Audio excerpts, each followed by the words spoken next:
Welcome to the Streets.mn podcast, the show where we highlight how transportation and land use can make our communities better places. Coming to you from beautiful Seward, Minneapolis, Minnesota, I'm your host, Ian R. Buck. We have a good collection of transportation advocacy organizations in Minnesota, each with a slightly different focus. All Aboard Minnesota has taken on the challenge of increasing the passenger rail offerings that we have, and they're about to celebrate their 10th anniversary as an organization. Stick around until the end of the episode to hear about the party that they're planning, but in the meantime, we'll be chatting with co-founders Jerry Ratliff and Jack Barbier about the history of the organization, with occasional chime-ins from the org's president, Brian Nelson. Do you guys want to introduce yourselves a little bit? I'm Jerry Ratliff. I've been involved with trains for quite a while. I basically Is this Trains Anonymous? Yeah, I don't know. I could talk about why I got started with them. I don't know. My father had me as a kid belonging to the Minnesota Rail Fans Association. That piqued my interest a little bit, but what really got me interested in trains is living in Europe for a stint in Germany and a stint in England, and how easy it was to get around and how the Americans had built, especially the German system. And I thought it was really a very impressive system. So Americans building the German rail system, I imagine that would have been in the wake of the World War II. After World War II, yes. Yeah. So meanwhile, over here, we were busy being so enamored with the German Autobahn system that we built ourselves an interstate and got rid of all of our trains. Yeah, we did the reverse. There are a lot of things that are different, of course, in how Europe sets things up and how we set things up. You're right, but it's really easy to get around without a car in Europe. That'll make a train fan out of you for sure. Yeah. And Jack, what's your sad story about trains? Well, I grew up in the Detroit area, Michigan. I remember distinctly seeing my first train go by. It was a babe in my grandmother's arms, and it was such a commotion that I said, wow, well, that was cool, whatever that was, right? I subscribed to Trains magazine at age 10. Wow. That was in 1963. I've read every issue since then. I moved to Minneapolis in late 1979 and have lived here ever since. And when I first moved up here, I caught wind of an established group that was set up in support of passenger rail, and that group was called Minnesota Association of Railroad Passengers, and I quickly became a member, would get their quarterly newsletters. The head of that group is an attorney by the name of Andrew Selden, and he was one of the first pioneers. He brought the first bi-level commuter coaches in here so that the leaders up and down what's now the North Star route could get on board and see what was all. And that was the thing that ignited the whole thing for the North Star. Yeah, you might say that it got them on board with the project. Yes, it did, very much so. But I can't speak to how lawyers are trained or that, but Mr. Selden is a very smart dude, and he was linked up with a group called, I think, this United Rail Passenger Alliance. And these people understood long-distance trains and were highly critical of Amtrak in almost every way. Jerry was a member of that too, I believe, right? Yes, for a long time. And we went to meetings at Midway Station where Mr. Selden really used that not as a outreach or public-facing thing, but more as a platform for his own views. Both of us, I think, when we first met, which I'll get into shortly here also, felt that style wasn't what we kind of envisioned as a advocacy group for passenger rail in the state. I met Jerry, it was at National Train Day. It was at Midway Station in St. Paul. I believe it was 2010 or 2009. 2010. Both of us at that point were members of a group out of Chicago called the Midwest High-Speed Rail Association, which is chaired by another very cool fellow named Rick Harnish. Jerry was also a member of that. So was I. So we got together through Rick Harnish, and we met each other at Midway Station. Jerry was passing out literature for the Midwest High-Speed Rail thing, and we got to chatting a bit. And that initial chat led us to get together and actually start talking about what could we do to help promote passenger rail in this state. We did not envision something which would be combative, but rather collaborative. And You have to speak around this gingerly because I don't want to take anything away from Andy Selden or what he does with Minnesota Association of Railroad Passengers. I mean, he has great ideas, and they all make total sense. It's just not the style that we envision, right? Yeah. We saw a need to get people in the state energized enough so that they would actually take some action to contact their legislatures and advocate for more passenger rail in the state. And that's something that Minarp didn't really even do. I don't want to say anything against Andy Selden because he's a very knowledgeable guy. And the ideas that he has really totally make sense. They never seem to get much traction. Jack, can I chime in? Andy, if you're listening to this, I love you. I mean, we go out to lunch. I'm going to add a little detail to how I met Jack. Rick Harnish asked me to set up a table at the train day in 2010. And so I had a number of people every 3 hours going through shifts, and that's how I met Jack. And then I think it was about a year later, this guy named Jack calls me up and says, what do you think about this organization and da-da-da-da-da, and maybe changing it and advocating? I went, oh, yeah, that sounds like a good idea. So we met. We brainstormed some ideas, and I won't get into that yet, but we were both, I think, frustrated, and everybody I met, I'm not kidding, just said, wow, that's a great idea, advocating for more passenger trains in Minnesota. I got a lot of positive feedback from anybody that I just even brought the word up to. I wasn't sure if Jack was willing to do the work involved, and he was. We both sat down and we put a lot of time into it, and I think that shows. And more of it happened later, but that's the introduction was when you called me up. That was Jack's idea. And he called me up, and I wanted to make sure he was serious before I spent a lot of energy or time into it, and he was. Thank goodness. Well, I saw a need. Yeah, I mean, a real need. It's a good thing you called me up. A couple other things. Back then, there was a national group, you've probably heard of it, called the National Association of Railroad Passengers, based in Washington. Yeah. Right? Big advocacy group nationwide. They later changed their name to the Rail Passengers Association, so that changed, as did Rick Harnish's. It went from Midwest High Speed Rail Association. Now it's just High Speed Rail Alliance. So a couple of name changes along the way. We love a good alliance. Yeah. And we were both members of that too at the time. So we knew what other people were doing, and we saw the effect, the impact it was having, and it was a very positive impact. So we figured, why can't we just kind of try and duplicate that here in Minnesota? So 2010 to 2013 is when this was kind of incubating, right? At that time, we had a single daily Amtrak, the Empire Builder. The Blue Line was open, had been open for about 10 years then. North Star had opened in 2007 or 2009, something like that. And then the Green Line was about to open in like 2014, something like that. So that's kind of the landscape that we were at the time. This was under Governor Dayton. There was ideas being floated for a true high-speed rail train to Rochester. Ah, yes.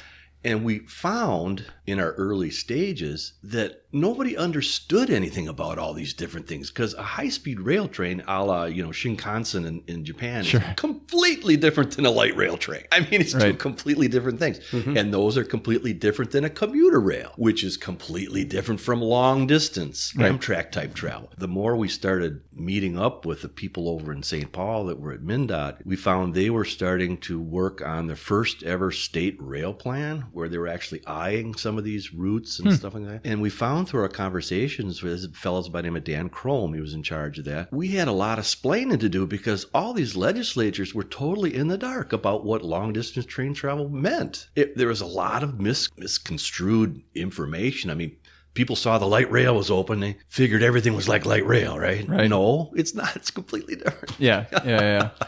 Jack, I think you hit on it. That's one of the challenges. In Minnesota, most people here have not ridden on a train of any sort. I don't care if it's light rail or commuter rail like North Star or long distance rail. A lot of the people I've spoken with, do you have restrooms on the train? How does that work? And how do you get on the train? How do you get off the train? Kind of some real basic questions. And we see that, I think, at train day when we're there today still. Most of the people that come up have no idea how a train really works. How do you get on it? How do you need a ticket? How does all that stuff work? Right. So it's one of the big hurdles, I think, is the educational piece. Is that what you're talking about, Jack? When you think about it, Amtrak's one daily train that came out of Chicago Yeah. Got up to St. Paul Union Depot, 10 o'clock at night. It left around 10:30, and it went up all through Minnesota, all the way up to Fargo, Moorhead in the middle of the night. Right. Dark. Nobody even knew it was there. So again, it's this. Yeah. There was no knowledge. The more we met and the more we talked about this, really saw a need for getting the word out and educating and advocating for this because it wasn't happening at that time. I remember one time getting on the Empire Builder to come from Chicago back home, and a lady who was like 2 seats in front of me, I found out that it was her first time on the train when she loudly asked, "Where are the seatbelts?" And I was like, "Oh, yeah, no, that's, you can get up and walk around. Like, you're good." Well, people on trains, they get relaxed. They talk with each other. You make new friends. You don't do that on an airplane. My mom does that, but my mom's weird. Man, we were coming back from Europe one time, and she somehow figured out that the person sitting next to her, my mom had gone to college with her parents. Oh, jeez. And so, wow. Wow. Yeah. But that's what happens when you're traveling with my mom. On a train, there's no middle seats. It's 2 seats. There's 2 and 2 on the trains. And so it makes it, a lot more comfortable, a lot more relaxing. They talk about in airlines, the distance in the seats is in the 30s, 30, 31, 32 are the distances. In terms of like legroom? Legroom, yeah. Exactly. But from the last time I read, Amtrak's, like the Superliners, are around 50. Just think of that. So, for example, you can fully recline. You can fully recline, or if you're on the window seat, you can get up and literally get out and walk out to go to the bathroom. Right. Without having to tap your partner on the shoulder and be like, "Hey, I need to get up." Yes. Yeah. And so it's much more relaxed, I think. And you can get up and stretch. You can go with the long distance trains. You can often go for, a meal in the cafe or the diner, depending on the situation. Mm-hmm. So you can't do that on a plane. Yeah. You're just really crammed in there, but that's my opinion. And those kinds of amenities, like, they scale up and scale down according to how long the train's trip is, right? You don't see most of those things on the commuter line on the North Star. A long distance train, you have to have more comfortable seats. Mm-hmm. You're not going to be on hard plastic like you are in an air terminal. But shorter runs, you don't need the amenities as you do on the longer. We briefly touched on like one of the things that was kind of on everybody's mind when All Aboard Minnesota got started, the Rochester proposed line. Like, what are some other highlights that have happened in the last 10 years? Well, the two of us, realized that there was a lot we didn't know about starting a nonprofit. So we reached out to people like Rick Harnish down in Chicago, who was a very effective mouthpiece for Chicago as a hub for rail lines all over the country. And we told him what we were thinking about doing. And he gave us a hearty thumbs up. Yeah, go for it. And his advice was, do not include the words high-speed rail in your name, because politically it's toxic. Okay. It was, yes. High-speed rail is like, there's a certain contingent of legislators in this country. When they hear that, they just go nuts. Huh. I was also a member of, being from Michigan, the Michigan Association of Railroad Passengers, which just celebrated their 50th anniversary. Woo. Wow. And it turned out that their founder didn't live that far from where I grew up. So on a trip to Michigan to see family, I arranged to meet him. Mm. His name was John DeLora. He was a founding member of Michigan, and he was very, very helpful in helping us to figure out what we need to do to get this thing launched and off the ground. And he gave us two names, Brian Nelson and Bob Moen, who at the time were state council members for the Passenger National Association, which has that stuff all over the country. Every state, I think, has some representatives and very knowledgeable about Amtrak. John had met them through his work with the NARP, National Association of Railroad Passengers, and he recommended we reach out and get together with them, which we did right away. So all of a sudden now we just doubled our team, our management team. We brought in a fellow from Wisconsin who had always a rail fan himself. He'd been active in a couple of the Wisconsin nonprofits, and he had a lot of great knowledge about nonprofits and how to get them set up and running. His name was Mark Quam, very helpful for us.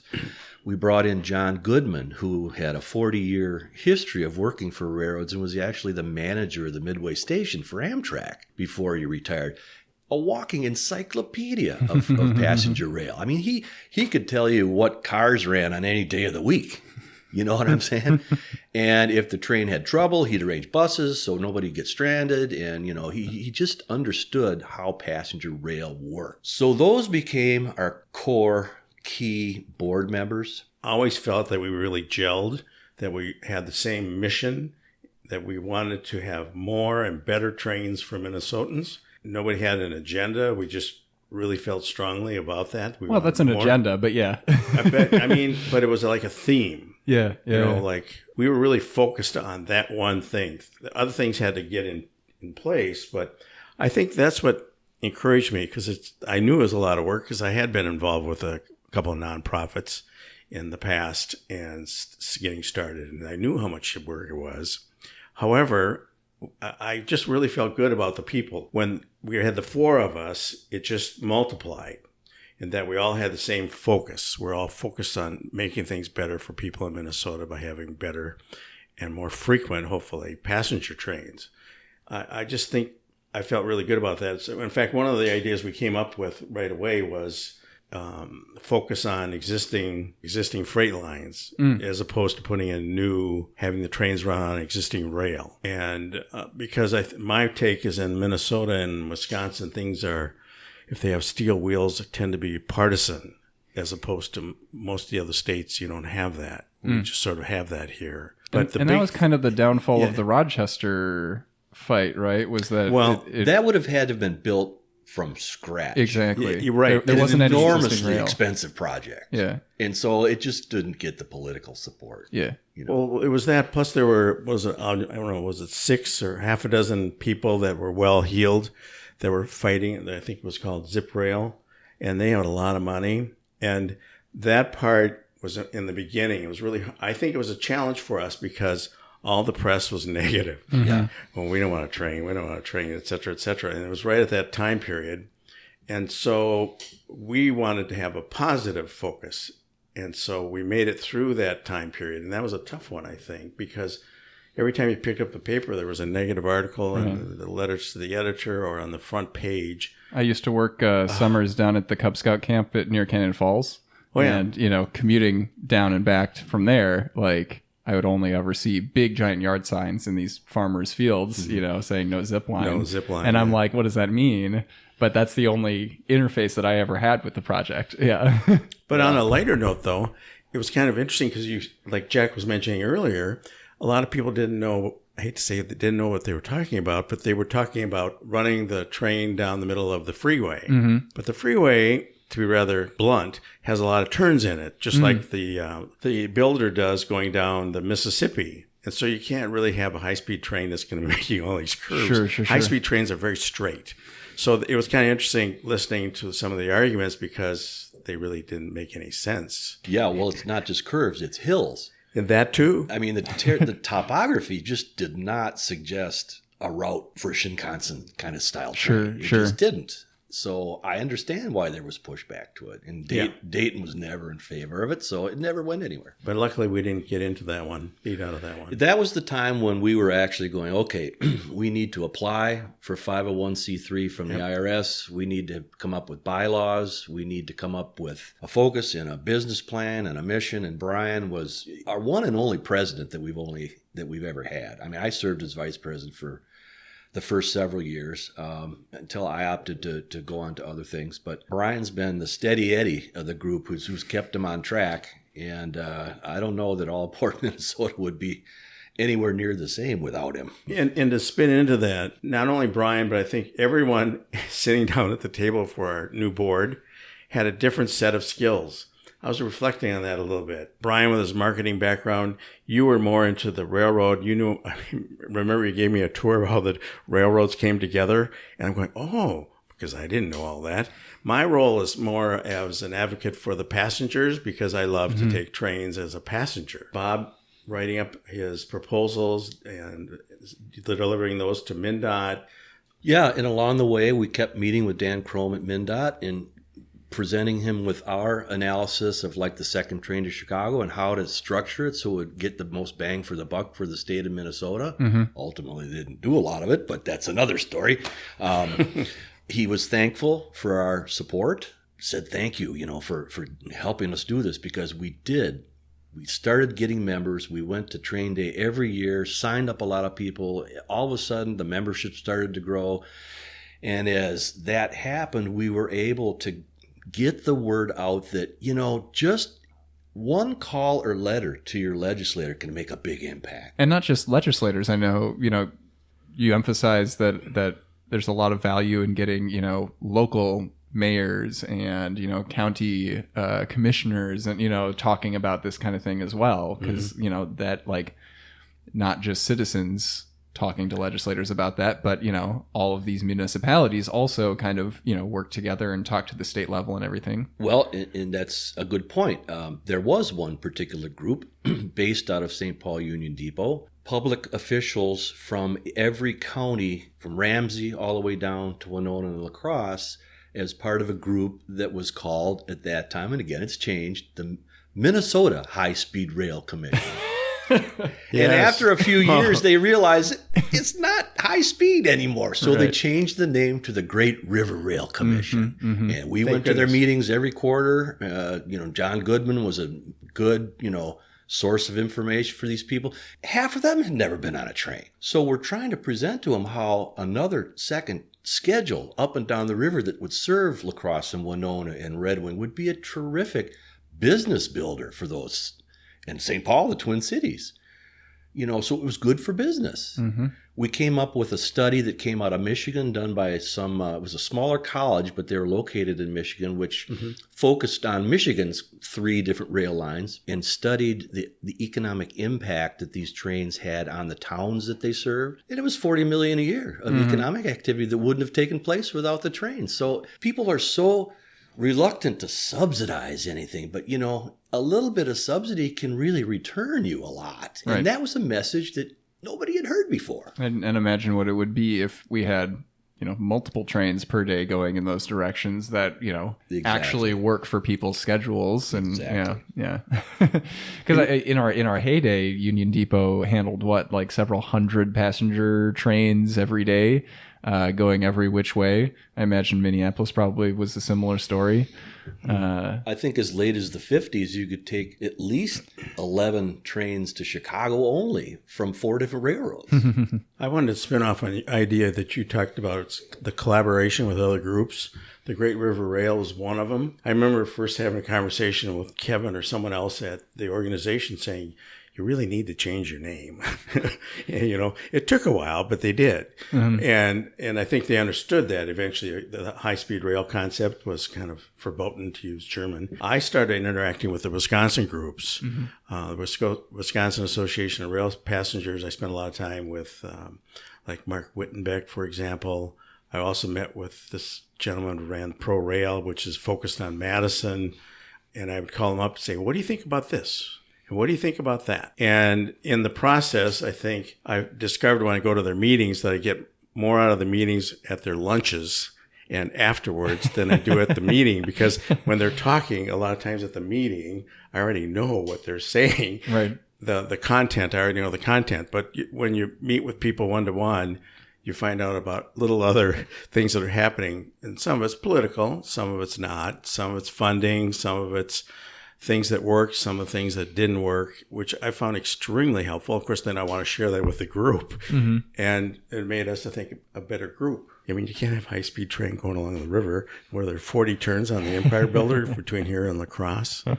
There's a lot of turns on that. But I think we came back to the basic concept of collaborating. And you made me think of something else. Later on, after some of the turmoil, especially of the Rochester, I think it kind of shows a little bit about the board, how they, I think, trusted each other. I came up with kind of a crazy idea back in 2017, which is now 6 years ago. It's hard to believe it's that long ago. And I said, hey, what if I met with, Chamber of Commerce, mayors, city managers, tourism directors, all the way from La Crosse, all the way up to East Grand Forks, and just sort of listen to them and talk about the second train to Chicago. That's it. In fact, I joke about it. I really only had 3 points, but I mostly wanted to listen to them.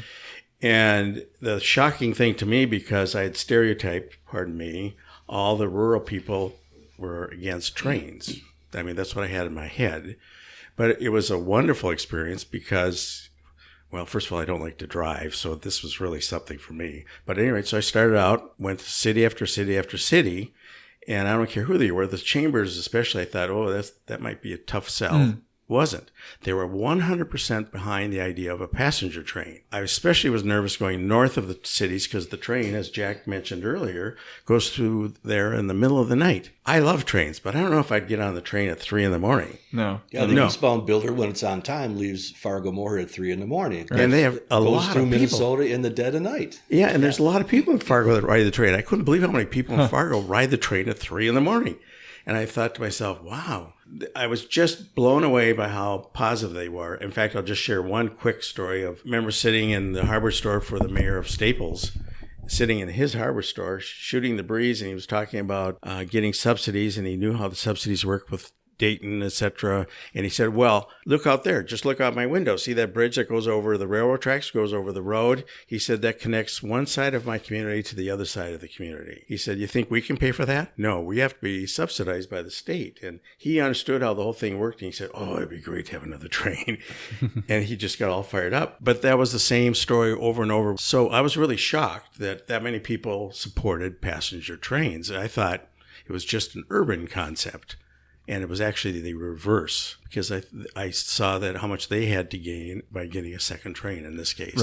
Right. And pretty soon that led to these people passing resolutions that they passed on to their Congress people that said, we in this city want this. That's right. So we kind of tweaked what we were doing by realizing the power of having the local people support that. And we utilized that because it's more powerful coming from the mayor of, say, Brainerd, for example, than us when the mayor of Brainerd is speaking to their representative or senator on the state level, I think. And I can totally see, I understand city level people in towns that already have train service, understanding the value of that. I'm surprised to hear about Brainerd, which hasn't had, I don't think that's ever had Amtrak service. Not, I'm sure at one point there were private passenger rail services. It's been a long time. No, but it's close, and it's close enough where they can use the services. In fact, I'm chuckling because the mayor at the time was the president of a jewelry store in Brainerd that I visited, and he looks at me and he goes, "Oh, second train. Can we get a train that goes east-west on that one route to Duluth?" He said, "I'd like that one too," and he starts laughing, and I said, "Well, that may be further down the road than today. We're looking at the second train here."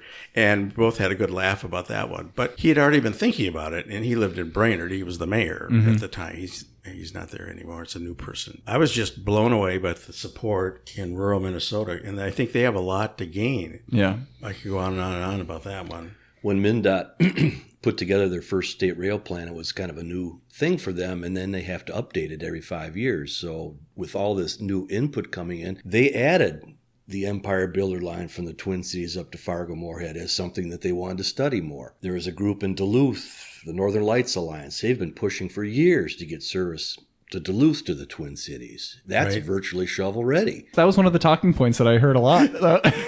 So it must be true, right? Well, I don't know. It's going to cost a lot of money to the state to get that up and running because they have to basically rebuild a 50-mile-an-hour freight railroad into a 79-mile-an-hour passenger railroad, and that's going to take a lot of infrastructure. Sure. New stations is biting off a lot. Yeah. Whereas the route up to Fargo-Moorhead is already in place. Stations are already there. All you need is some equipment and an operating agreement. In fact, on a lighter note, we did a number of outreaches. We didn't talk about that. Where we went to, let's see, I think you did the first one. Red Wing. In Red Wing. And then we went, oh, this is a good idea. You met with the chamber, didn't you, and the mayors, et cetera. And it was a small group, and we expanded. In fact, the last one we did in Moorhead, I think we had our best attendance. And so we went, let's see, there was one in, let's see if I can get them all, St. Cloud, Winona, Cross, Fargo-Moorhead. We had a meeting for the businesses, and that was around 3 or 3:30 in the afternoon. And then we had one for the general public, maybe at 6:30 roughly. And I was kind of running around in the background. Brian was up in front with, I think it was Frank Louderly up in Moorhead. And one lady stands up with a question, and she says to those two up in front, "Well, I don't understand. Why can't we have this train next week?" And Chris, who was the manager of the city of Moorhead, she said to me, wow, I could go down to the Twin Cities for a meeting and come back the same day with 2 trains. I said, yes, you could. And you could just see things clicked for her. Yep. You know, watch those gears turning in her brain. But I mean, people were so helpful. Like, that's how excited people were wanting a train in rural Minnesota. And honestly, the question, like, why can't we have this train next week, is a great one to ask, your legislator, to be like, hey, the ball's in your court. We want this thing yesterday. Yeah. And to follow up on that too, all these outreach things that Jerry's talking about took place years ago.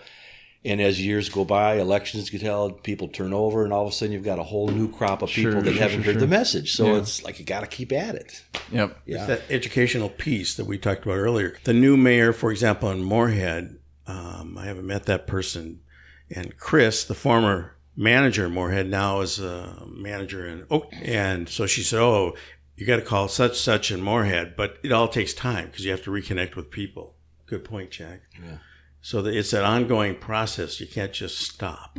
The other thing, too, is that we got some technical help and actually set up a website, which has been invaluable tool for the group. And I mean, if you go on that website right now, there's even a short 3-minute video. Brian's in it. A couple other people are quoted as saying, boy, this would be the greatest thing since sliced bread if we had better trains here in Minnesota. It's a great video. And there's information on what to expect if you're taking a train, or a lot of different content. That's been really important for us. Yeah. And that was something that the Minnesota Association, they have nothing like that. So that's where I get all my news from you guys from, is, the RSS feed from the website. And the posts and whatnot. Right. So we're really proud of what we did, how we got this thing going. Yeah, we set out in the early beginning to be the go-to organization for expanding passenger rail in Minnesota. Right. And I think to some degree anyway, we've achieved that. I mean, one thing that really caught my attention is hearing about like these regional planning, like solicitation meetings or whatever. I don't know who convenes those. Is it Amtrak or is it the Federal Department of Transport or whatever? But like hearing that All Aboard Minnesota is at those meetings and like has a seat at the table and is being asked, hey, what would we like to see prioritized in Minnesota, alongside MnDOT actually being there as well. Like that's really powerful. And on a lighter note, sometimes people say, who do you have for your secretary and who's your paid staff? And I started laughing and I said, well, we don't have any paid staff. We're all volunteers and we're all very much in favor of more and better passenger trains in and out of Minnesota. And they said, you don't have a paid staff? They were there because I think they had looked at some of the things that we had accomplished and some of the things we had done. Mm-hmm. How many lobbyists do you have on retainer? Yes. Yeah. How many do you have on a retainer? I thought 0. I think looking back on one of the huge portions is the educational piece. We've done it in different ways, different methods, the personal contact, telephone, our emails, our newsletters, our meetings, outreach in the meetings in the past. I think the educational piece is important because Jack alluded, mayors change, especially in the smaller towns. They're part-time. Mm-hmm. And so they have a regular job and then they go become the mayor. Mm-hmm. So I think that's a good point. I think the educational piece has always got to be there, I think. And it had an impact at the state legislature, too, because over the years, we got more and more people sort of behind the whole idea that this is a good idea economically for the state.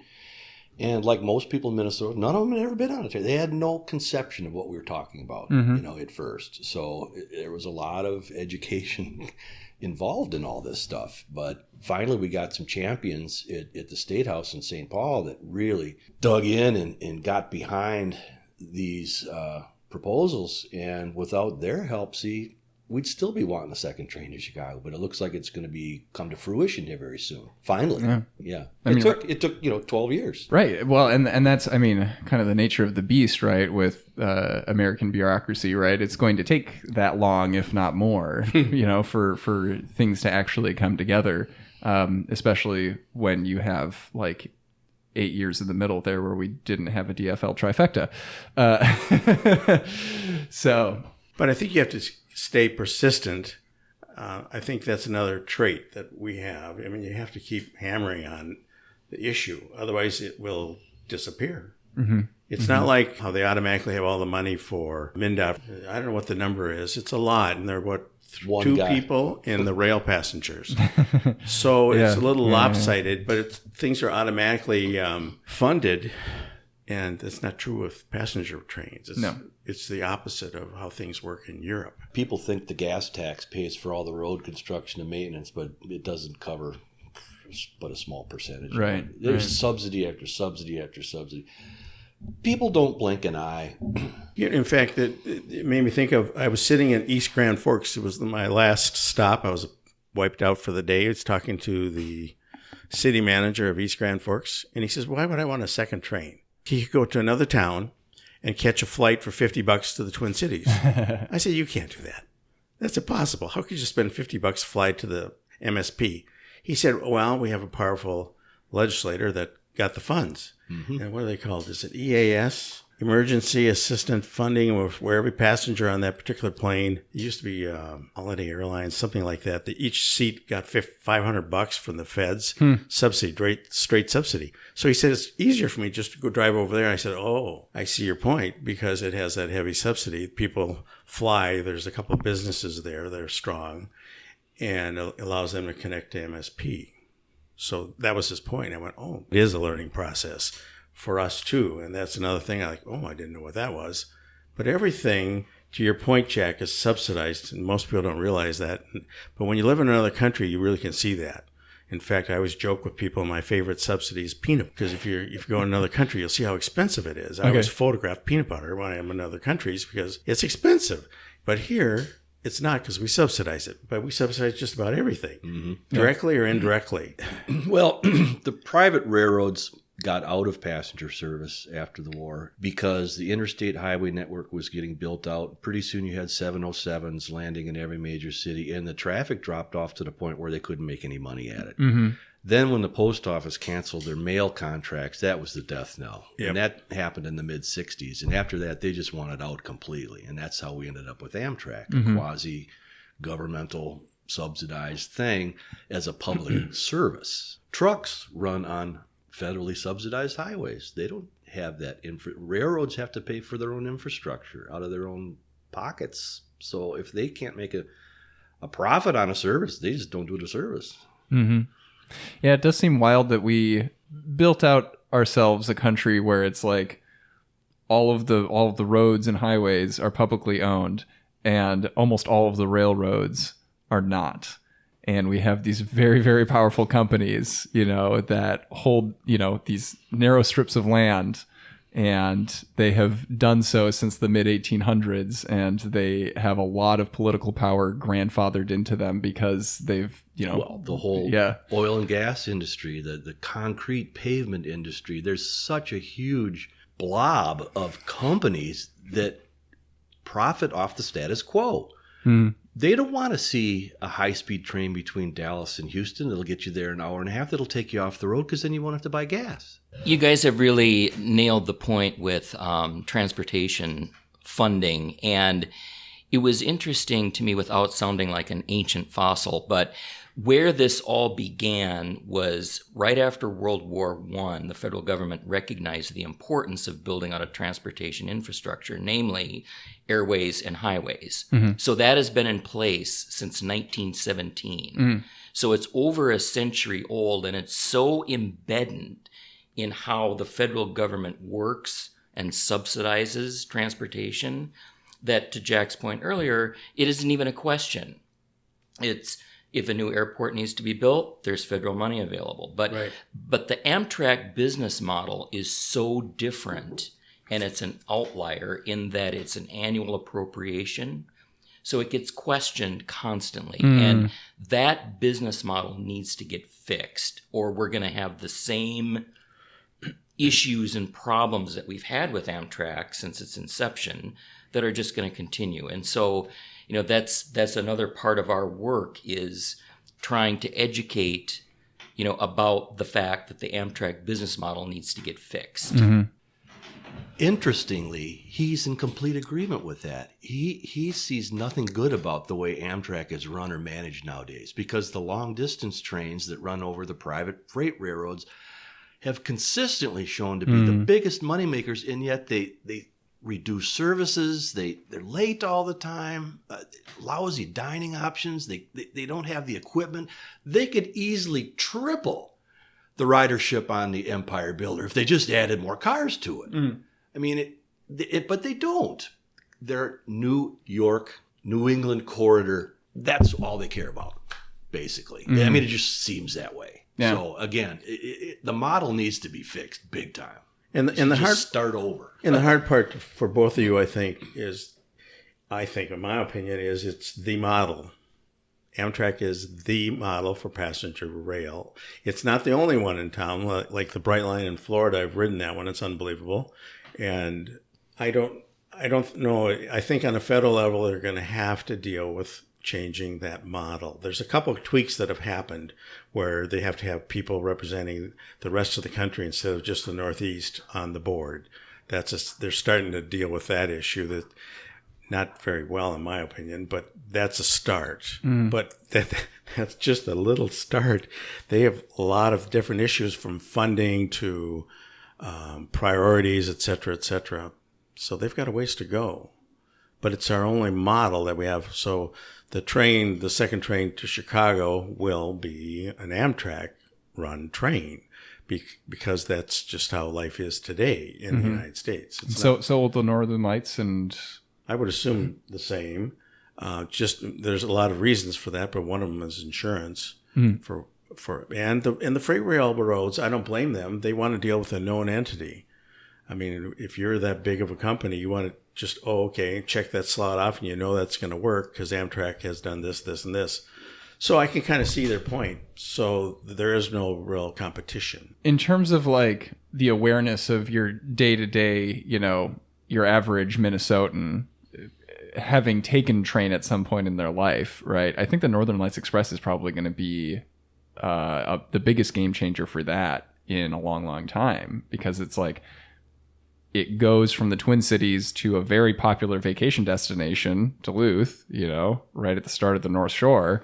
So I'm really looking forward to seeing how many people start adopting that as the it's a really easy way to just to go up north and, hang out in Duluth for a couple of days and then come home. And, well, it also goes to Hinckley, where there's the Indian Casino.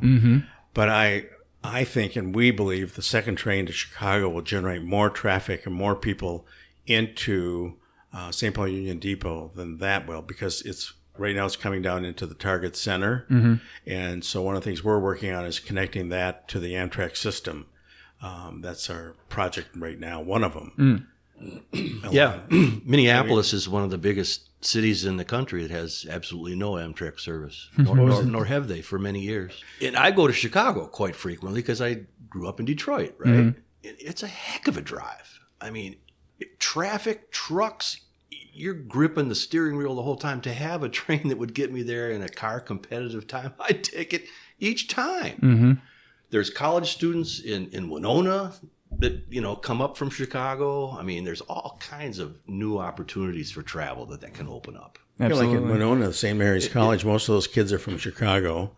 But, that was the other thing about taking, people ask me, like this woman I met in Edina outside in the parking lot, she said, well, how long does it take?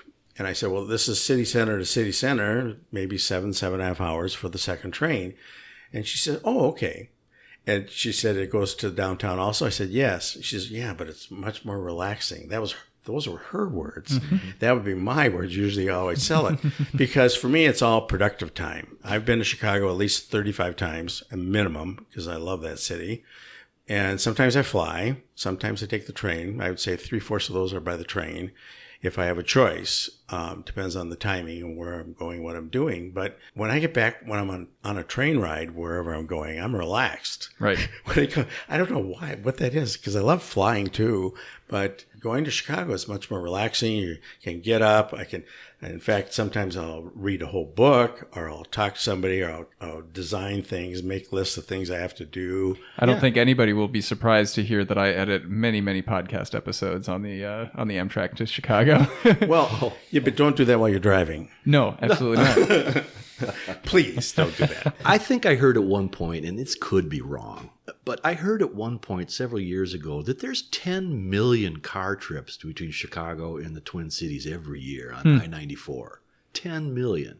That's a market. So we're hoping that when we finally get this Chicago to Milwaukee and Twin Cities train up, that it'll be popular and that it will be reliable, which is the big issue with the Empire Builder. Yeah. You know, it'll be punctual. People can rely on it. I can't tell you how sad I feel for these people that show up at the station and the train's 8 hours late. They didn't know that. And they still ride the train. A lot of people wait to ride the train. I'm just amazed. You know, especially the people in Fargo where it's 3 a.m. or whatever time it is. And one of the things that I think we're kind of fanatics about is to make sure we don't get on I call it the rumor train, that we try to make sure we double check to make sure everything's factual before we either publish it on our website or discuss it, and make sure we have at least, 2 or 3 sources to make sure it's accurate. Even though it might make us look better, we would rather not publish or get involved with that kind of thing. And I think that helps and speaks to our credibility, I think. And people ask me all the time, are you going to attend this meeting? Are you going to attend this meeting? Well, I'm not, but maybe Brian is, or maybe Bob is, or whoever. So we try to attend all the different meetings so that we know what's going on. That helps. Yeah. All right. So 2023, we're at a pretty exciting point in passenger rail in Minnesota. I think more exciting than any other point in my life, I would say. For a long time, anyway. Yeah. And mine too. Where do you guys think, where are we headed next? What's our next goals? One of the things that we did when we formed and stormed, and thanks to Jack and Jerry for their vision and their stick-to-itedness to make All Aboard Minnesota happen, is we really spent a lot of time trying to figure out what we were going to say, what we were going to do, and what we were not going to do. Mm-hmm. Right. And I think that's really helped us stay on mission, stay focused, get the word out, not only with mayors and legislators, but with the general population at large. And so we're going to continue that advocacy work. And the 2 routes that we're going to focus on going forward is extending the second train, Twin City Chicago train, to Fargo-Moorhead on a daytime schedule. There's a lot of political support. Jerry's talked about that before. We've kept in contact with those people. So we're going to do a lot of outreach, education, advocacy work on that route. The other route that we're going to focus on is Twin Cities to Kansas City. There's a lot of support in southern Minnesota for more passenger rail. And so those are going to be our focuses and priorities going forward. Other organizations have asked us for some help in terms of policy issues, things like that. And so we're going to help out where we can. But we're going to stay true to our focus and mission of public outreach, advocacy, and building support for those additional passenger services.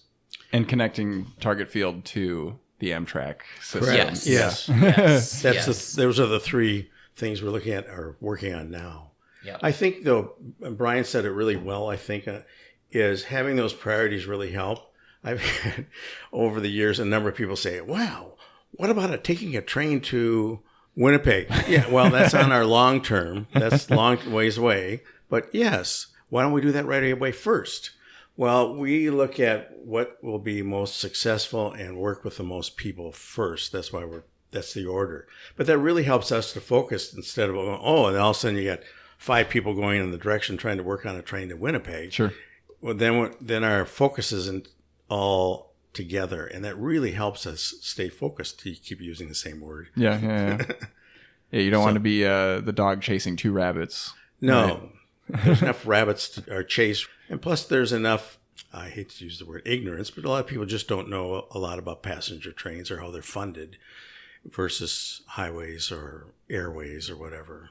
Sure. Yeah. And it sounds like, like you said, the organization has that mixture of people with like experience as passengers and knowing what you want to see as a passenger, and then people who have, experience with working within the system of what are the logistics of what funding methods need to get into place, and how many do we need to upgrade the rail lines along the way, and stuff like that. So I think those are kind of exciting. The one Fargo, the people there were so fired up about a daytime train coming along the same tracks as the Empire Builder. They just were so excited. And I'm talking about a number of chambers, for example, in the Fargo-Moorhead area. There's several of them that I interacted with. They're all so excited about that possibility that it recharges my batteries and everybody else's, I think. So it's fun to look forward to that. Awesome. I think. All right, let's talk about that party that you guys are planning. So I know it's on November 18th. It's at the Edina Library. Brian, give us all the details. Doors open at 1 p.m. We will have several speakers. Frank Lauderly from the Federal Railroad Administration will give an update on their long-distance study, which could greatly impact passenger train services through Minnesota, so he'll give us an update on that. Greg Mathis from MnDOT will give an update on status of the second daily train to Chicago, Twin Cities Duluth service, an update on the state rail plan, where that's headed. Aaron Cagle, who is the chair of the House Transportation Committee, will give sort of an overview of the historic legislation that was passed and what the future could bring for more funding for passenger rail in Minnesota. And Jack and Jerry will, of course, give a brief overview of how we formed and stormed, and we'll talk about some of our achievements and milestones over the last 10 years. So, yes, a full event details are posted on our website under the Events tab. We ask, if you can, to register. We're going to serve a light lunch, and we'll have a cake cutting ceremony at the end. And our guest of honor will be former Representative Alice Hausman, who served in the Minnesota House for over 30 years and was a champion for passenger rail for her entire tenure. And without her, we would not be where we're at today. So, so we're looking forward to a great, fun event, and we welcome anybody that would love to come. It's free, there's no charge, and we're greatly looking forward to it. Woo! Yeah, looking forward to it. Jerry, Jack, Brian, thanks for coming on. Thank you. Thank you. Thanks. Thanks for joining us for this episode of the Streets.mn podcast. This show is released under a Creative Commons Attribution, Non-Commercial, Non-Derivative license, so feel free to republish the episode as long as you're not altering it and you are not profiting from it. The music in this episode is by Eric Brandt and the Urban Hillbilly Quartet. This episode was edited by Tim Marino, transcribed by Sherry Johnson, and hosted by me, Ian R. Buck. We're always looking to feature new voices on the Streets.mn podcast, so if you have ideas for future episodes, drop us a line at podcast@streets.mn. Find other listeners and discuss this episode on your favorite social media platform using the hashtag StreetsMNPodcast. Until next time, take care.